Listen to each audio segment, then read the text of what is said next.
কথায় আছে নিজেরা যতই যাই ঠিক করি কিন্তু সৃষ্টিকর্তা যা তোমার জন্য লিখে রেখেছে সেটাই ঘটবে। আর সেটাই হলো আমার সাথে।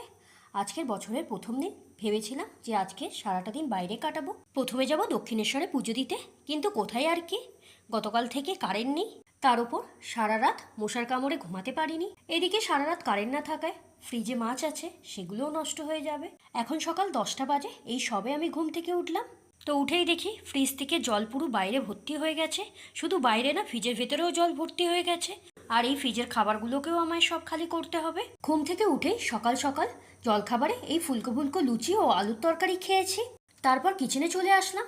আজকে সবার প্রথম রান্নাবান্নাগুলো করে নেবো। তো এখানে প্রথমে ভেটকি মাছ ভেজে নিলাম, আর মাছের তেল ডিম ছিল সেটা দিয়ে উচ্ছে রান্না করেছি, আর এদিকে ভাতও বসিয়ে দিয়েছি। এবার ঝটপট ফ্রিজটা পরিষ্কার করে নিই। কিন্তু ফ্রিজটা পরিষ্কার করতে করতে এদিকে বাইরের কলে জল চলে এসছে। তো আগে কাচাকুচি বাসনপত্রগুলো সব মেজে নিই। তো ঘরদোর সব পরিষ্কার হয়ে গেছে, মানে ঘরের সমস্ত যাবতীয় কাজ হয়ে গেছে, শুধু খাওয়া বাকি, চান বাকি। মহারাজ প্রায় 2:30 নাগাদ এলেন। তো 2টোর দিকে তো কারেন্ট এলো, আধা ঘন্টার মতো কারেন্ট ছিল, তারপর আবার চলে গেছে। মানে কারেন্ট আছে কিন্তু মানে একদম লো ভোল্টেজ। তোমার ফ্রিজ টিভি কিছুই চলছে না, লাইটও টিউব লাইটও জ্বলছে না। তো 2 পিস ভোলা মাছ ছিল, সেটাকে আবার তুলে রেখেছিলাম, মনে হয় ভেজে নিতে হবে। ঘন্টাখানিক দেখে নিই, যদি কারেন্ট না আসে, মানে ঠিকঠাক যদি না আসে কারেন্ট, তাহলে ওটাকে ভেজে নেবো।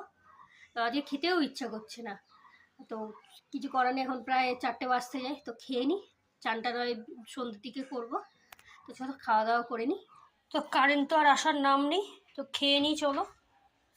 এখন প্রায় 4টে বাজে, সব ধরে নিয়েই বসে পড়েছি খেতে। তো চলো এবার খাওয়া দাওয়া করে নিই। খাওয়া দাওয়ার পর ছাদে চলে এলাম জামা কাপড় তুলতে।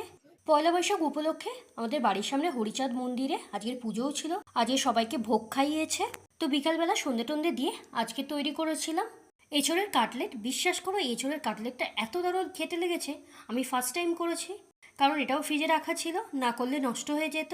এর পুরো রেসিপিটা আমি আলাদা করে দিয়ে দেবো, যদি তোমাদের ভালো লাগে একবার ট্রাই করে দেখতে পারো। তো এঁচোড় কাটলেট রেডি হয়ে গেছে। আমি এখানে একটু স্যালাড কেটে নিয়েছি, শসা পেঁয়াজ, আর সাথে নিয়েছি টমেটো কেচাপ আর কাসন্দি। তারপর দুজনে মিলে কেকেআরের খেলা দেখছিলাম। আজকে পয়লা বৈশাখের দিনটা ভালো মন্দ দুটো মিলিয়েই কাটলো আমাদের। তোমরা কেমন কাটালে জানিও আমাকে। টাটা, সবাই খুব ভালো থেকো।